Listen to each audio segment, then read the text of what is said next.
ஒடிஷா மைதானத்தில் இன்று மாலை நடைபெறும் திமுக முப்பெரும் விழாவில் பங்கேற்க கோவை சென்ற முதலமைச்சர் மு க ஸ்டாலினுக்கு கட்சி தொண்டர்கள் உற்சாக வரவேற்பு அளித்தனர். பிரம்மாண்டமாக நடைபெறும் விழாவில் கூட்டணி கட்சி தலைவர்களும் மக்களவைக்கு தேர்வு செய்யப்பட்ட 40 எம்பிக்களும் பங்கேற்க உள்ளனர்.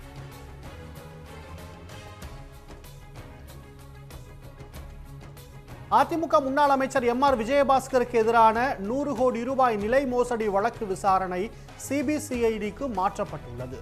22 ஏக்கர் பரப்பளவுள்ள நிலத்தை அவர் அபகரித்தார் என்பது குற்றச்சாட்டு. இந்நிலையில் அவரது முன்ஜாமீன் மனு விசாரணைக்கு 19ஆம் தேதி ஒத்திவைக்கப்பட்டுள்ளது. திருப்பத்தூரில் பள்ளி வளாகத்துக்குள் நுழைந்த சிறுத்தையை மயக்க ஊசி செலுத்தி வனத்துறையினர் பிடித்தனர். மாவட்ட ஆட்சியர் அலுவலகம் அருகே உள்ள தனியார் பள்ளியில் நுழைந்த சிறுத்தை 10 மணி நேர போராட்டத்துக்கு பிறகு பிடிபட்டதால் மக்கள் நிம்மதியடைந்தனர். விக்கிரவாண்டி சட்டமன்ற தொகுதி பாமக வேட்பாளராக சி. அன்புமணி அறிவிக்கப்பட்டுள்ளார். கட்சியின் மாநில துணைத் தலைவராக இருக்கும் அவர் கடந்த தேர்தலில் பாமக தனித்து போட்டியிட்ட போது களமிறங்கி தோல்வியடைந்தார். மீன்பிடி தடைக்காலம் முடிவடைய இருந்த நிலையில் ராமேஸ்வரத்திலிருந்து நேற்று மாலை கடலுக்கு சென்ற படகு ஒன்று கவிழ்ந்து விபத்துக்குள்ளானதில் 2 மீனவர்கள் உயிரிழந்தனர். காணாமல் போன மற்றொரு மீனவரை தேடும் பணி நடைபெற்று வருகிறது. திருவண்ணாமலை மாவட்டம் ஆரணி வட்டாட்சியர் மஞ்சுளா மற்றும் இரவு காவலர் பாபு ஆகியோர் லஞ்ச புகாரில் கைது செய்யப்பட்டனர்.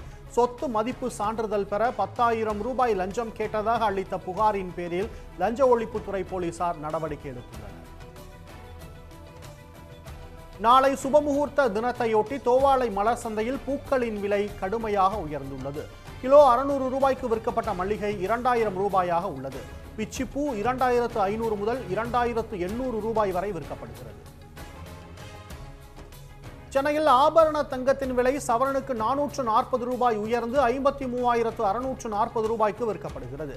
1 கிராம் தங்கத்தின் விலை 6,705 ரூபாய். வெள்ளி விலை கிராமுக்கு 60 காசுகள் உயர்ந்து 95 ரூபாய் 60 காசுகளாக உள்ளது. குமரி கடல் பகுதியில் கள்ளக்கடல் எச்சரிக்கை விடுக்கப்பட்டு கடலில் இறங்கவோ குளிக்கவோ தடை விதிக்கப்பட்ட நிலையில் தமிழ்நாடு பூம்புகார் கப்பல் கழகம் நிறுவனம் சார்பாக படகு சேவை தடையின்றி நடைபெற்று வருகிறது. விவேகானந்தர் மண்டபத்துக்கு படகில் சுற்றுலா பயணிகள் பயணித்து வருகின்றனர். உதகையிலிருந்து மஞ்சூர் செல்லக்கூடிய பிரதான சாலையில் சாலையோரத்தில் இரவு சிறுத்தை புலி ஓய்வெடுக்கும் காணொளி சமூக வலைதளங்களில் பரவி வருகிறது. மேரிலாண்ட் என்ற இடத்தில் சிறுத்தை புலியை பார்த்து வாகன ஓட்டிகள் முகப்பு விளக்குகளை எரியவிட்டு இடையூறு செய்தும் சிறுத்தை புலி ஓய்வை தொடர்ந்தது. உடனுக்குடன் செய்திகளை தெரிந்து கொள்ள சன் நியூஸ் பெல் ஐகானை கிளிக் பண்ணுங்க.